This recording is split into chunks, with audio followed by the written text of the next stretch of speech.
Okay, first step, VDB from polygons. We're going to start off with an SDF volume and eventually convert that into a fog. So right now, distance VDB is fine. Voxel size, let's say 0.05, maybe even less, 0.03.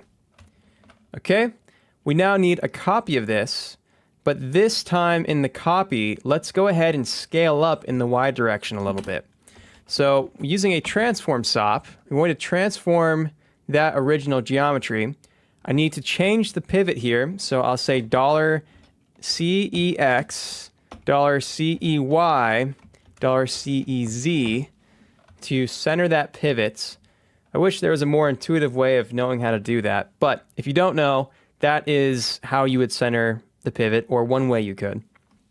And then we'll go here to the scale and go up a little bit like that. Okay, so now we have that volume and this volume. The key here is to use a VDB reshape SDF and to set the operation to erode. If we erode that by, let's say, 1.5 as an example, and then we use a VDB combine, we can then take our original VDB and the cutter VDB right here and use instead of copy A, an SDF difference. So we're trying to figure out the difference between these SDF volumes. And once we do that, we end up with this. If it looks a little bit funky like that, that's okay. Just keep on offsetting that a little bit until we have a clean ring around the whole thing, just like that. So let's maybe say an offset of 5. Okay, last but not least, convert that VDB into a fog. So VDB, but we'll change the type here, or the class that is, to a fog. And then just to really make sure that we have everything we need, volume visualization, let's say surface, and we're going to go ahead and just crank that up like crazy, turn off the lighting, and there we go. We do, in fact, have a fog volume, even though our viewport is kind of freaking out. Okay, great. Well, with that in mind, we can then scatter some points. And look at that.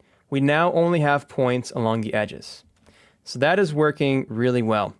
Let's set these points to, let's say, 30 points for right now. And we now need to bring in some cutting geometry so that we can cut the edges of that piece. Now, it's okay to use a sphere for that. So we could just say a sphere, let's say polygons, and turn up the frequency. You might know the drill by now. Use a mountain or a noise, and then copy that to the points. But there's actually a better way, a slightly better way of doing this. And that is, instead of using a sphere, why don't we actually bring in a scan of rocks? Because a rock doesn't really look like this blobby sphere here. I mean, maybe some rocks do, but for the most part, rocks actually have a very particular shape. And if we bring in a few scanned rocks, then that would be a great thing to Boolean against the edges here. I think it'll make it just look a little bit more realistic in the shapes that we get. Now, I promise you guys, I'm not affiliated with Polygon here. This is just what I use for a lot of things. But you can find some rock models here on Polygon. You also have textures.com. There's all kinds of different places. Even Sketchfab has some rocks that you can find, some of that for free even. But the idea is that we want to find a few rock shapes that we like, download that, polyreduce them, and then copy them onto the points. All right, so I've brought in about 5 rocks right here. I'll let you deal with the organization of that. Just put it in, let's say, a reference folder or somewhere that you keep your geometry at. And then once we do that, transform it, bring it down to the correct world scale. And then I'm going to use a polycap because at the bottom here, that did not come with any bottom geometry.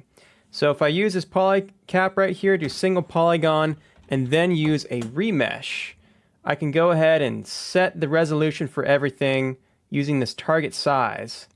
So maybe let's say 0.0, maybe 5. 0.05, or We'll go a little bit more coarse than that even, 0.07. And we'll use these as our cutter geometry. Let's also go ahead and just smooth that just a hair. And once we have this going on, then we're pretty much good to go. We're going to use a copy to points. So copy to points, and we're going to take advantage of this variant attribute right here. And so if you've never done this before, here's how this works. We need to have a variant on the left and a variant on the right. So that is on the points and on each one of these pieces. So let's use a connectivity SOP.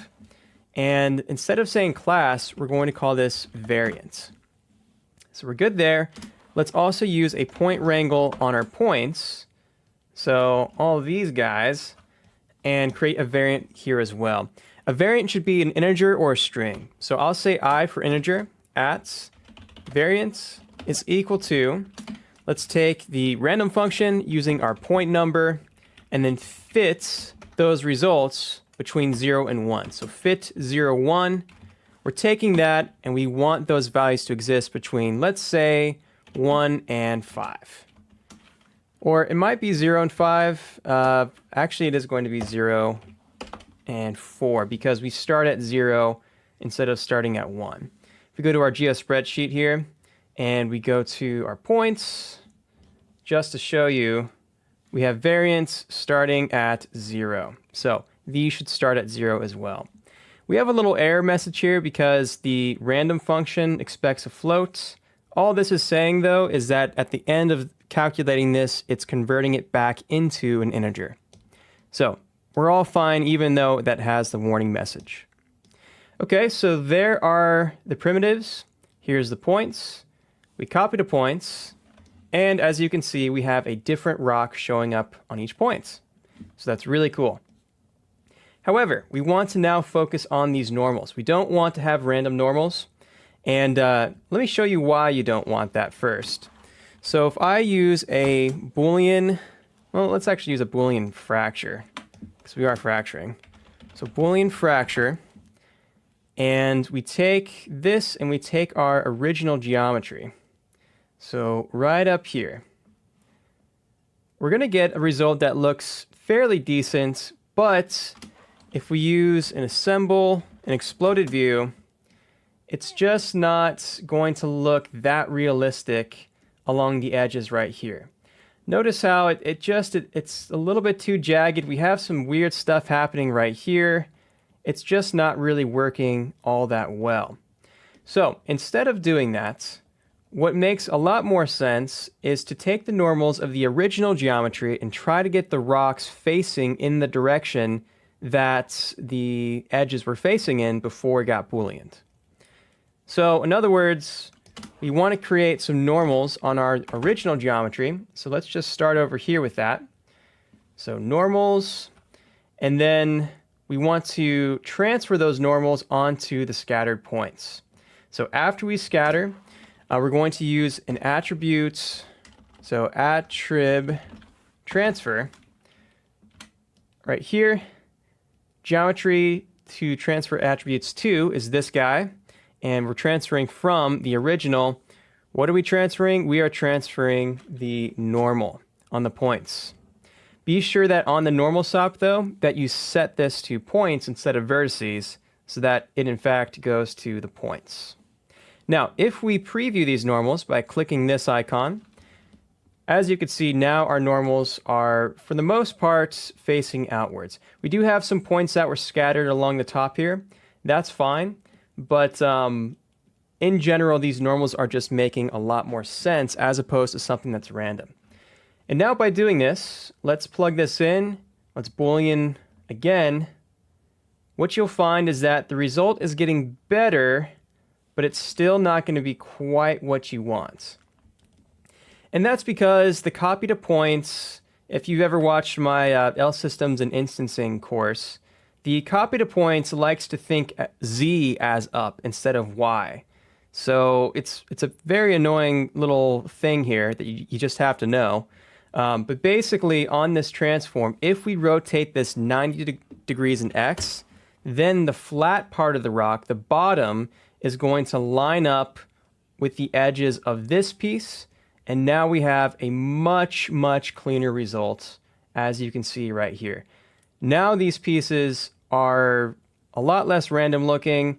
It just looks a lot more natural. If we take a look at the copy to points, you can see that the flatter parts are now facing on the inside of those border areas for the most part. We have, again, some rocks here at the top, but it's following the shape of that original piece much better.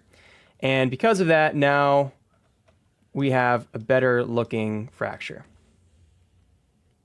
All right, so I kind of went all mad scientist mode on that, and our organization's kind of taking a hit here. So let's clean this up just a smidge because we don't want to leave our node network looking messy before we move on.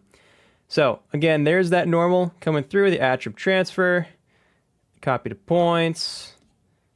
And whenever we have wires that are just kind of spanning across your whole network, sometimes you can just go ahead and create these little organization things by holding down Alt and clicking on the wire. I do that quite a bit. Other folks will use an object merge and just bring things down. Either way, I think you're good either way. This is still very legible in my opinion. But if we have that, now we have a situation where I believe this is still readable for the most part, and we're good to go. Also, while we're here, before we move on to the next video, let's randomize that p-scale. So just your average randomization situation here. So f at p-scale equals random function. Take the point number as the seed, just like we did with the variance. And also fit that, so this original value that was between 0 and 1, to let's say 0.33, or at the most, our p-scale can be 1.33. Let's try that out. And by doing this, we're going to have different sized pieces when this goes to copy.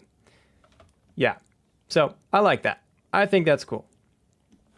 You can go ahead and play around with things from here. You can change the scale of these triangulated faces if you'd like. But for the most part, we have everything we need to move on. These shapes are believable looking enough. And yeah, in the next video, we'll talk about how to optimize our for loops. We'll talk about compiling all of this so that it runs really quickly through each individual piece. And we'll take it from there.